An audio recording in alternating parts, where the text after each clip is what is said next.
ഡൽഹി വിവേക് വിഹാറിലെ ആശുപത്രിയിലുണ്ടായ തീപിടുത്തത്തിൽ 7 പിഞ്ചു കുഞ്ഞുങ്ങളാണ് വെന്തു മരിച്ചത്. നിയമം ലംഘിച്ച് പ്രവർത്തിക്കുന്ന ആശുപത്രിയിൽ ഓക്സിജൻ കാലി സിലിണ്ടറുകളിൽ നിറയ്ക്കാനുള്ള ശ്രമം അപകടത്തിൽ കലാശിക്കുകയായിരുന്നു. ആശുപത്രി ഉടമ ഡോക്ടർ നവീൻ കിച്ചിയെ പോലീസ് അറസ്റ്റ് ചെയ്തു.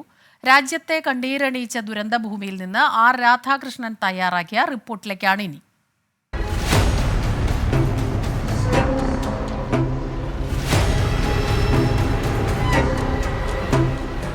സൗത്ത് ഡൽഹിയിലാണ് ഈ വിവേക് വിഹാർ എന്ന് പറയുന്ന സ്ഥലമുള്ളത്. ഈ വിവേക് വിഹാറിൽ കഴിഞ്ഞ കുറച്ച് നാളുകളായിട്ട് പ്രവർത്തിക്കുന്ന ഏതാണ്ട് 3 വർഷത്തോളമായിട്ടാണ് ഈ ആശുപത്രി പ്രവേശിക്കുന്നത്. നമുക്ക് ആ ദൃശ്യങ്ങൾ കണ്ടാൽ മനസ്സിലാകും. ഇത് ആശുപത്രി എന്ന പേരിലാണ് പ്രവർത്തിക്കുന്നത് എങ്കിലും ആശുപത്രിക്ക് വേണ്ടുന്ന ഏതെങ്കിലും വിധത്തിലുള്ള അനുമതികൾ, നിയമപരമായിട്ടുള്ള അനുമതികളോ ഫയർ സംബന്ധമായിട്ടുള്ള അനുമതികളോ ഒന്നും ഇതിന് ഉണ്ടായിരുന്നില്ല. കാരണം ഇതൊരു ആളുകൾ താമസിക്കുന്ന ഒരു മേഖലയാണ്, റെസിഡൻഷ്യൽ മേഖലയാണ്. അവിടെ ഒരു ആശുപത്രി ഇങ്ങനെ പ്രവർത്തിക്കുമ്പോൾ അതിനാവശ്യമായിട്ടുള്ള സംവിധാനങ്ങളൊക്കെ ഏർപ്പെടുത്തി വേണം ആ ആശുപത്രി പ്രവർത്തനം നടത്താനായിട്ട്. പക്ഷേ അങ്ങനെയൊരു അനുവാദമോ അതേപോലെയുള്ള ഏതെങ്കിലും വിധത്തിലുള്ള അനുമതിയോ ഒന്നും ഉണ്ടായിരുന്നില്ല. ഏതാണ്ട് 12 മണിയോടുകൂടി അടുത്താണ് ഈ സംഭവം ഉണ്ടാകുന്നത്. 12 മണിയോടടുത്ത് ഈ ആശുപത്രിക്ക് മുന്നിലായിട്ട്, നമുക്ക് ആ ദൃശ്യങ്ങൾ കണ്ടാൽ മനസ്സിലാകും, ഈ ആശുപത്രിക്ക് മുന്നിലായിട്ട് സിലിണ്ടറുകളുടെ ഒരു വലിയ നിര നമുക്ക് കാണാനായിട്ട് സാധിക്കുന്നുണ്ട്. ഈ സിലിണ്ടറുകൾ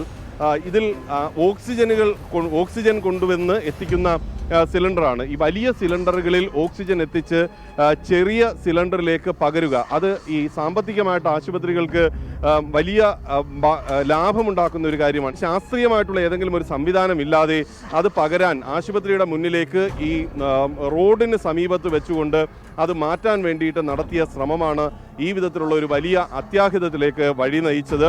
നിരവധി കുടുംബങ്ങൾ, നിരവധി വീടുകളുള്ള ഈ മേഖലയിൽ വലിയ സ്ഫോടന ശബ്ദത്തോടുകൂടി സിലിണ്ടറുകളിൽ ഒന്ന് പൊട്ടിത്തെറിക്കുകയും തുടർന്ന് ആ തീ മറ്റ് സിലിണ്ടറുകളുടെ ഭാഗമായിട്ട് പടരുകയും അടുത്തുള്ള വീടുകൾ അടക്കമുള്ളവ കത്തി നശിക്കുന്ന വിധത്തിലേക്ക് എത്തുകയും ചെയ്തു. ആ സമയത്ത് ഏതാണ്ട് 20ഓളം കുട്ടികൾ ഈ ആശുപത്രിയിൽ ഉണ്ടായിരുന്നു എന്നാണ് സമീപവാസികൾ പറയുന്നത്.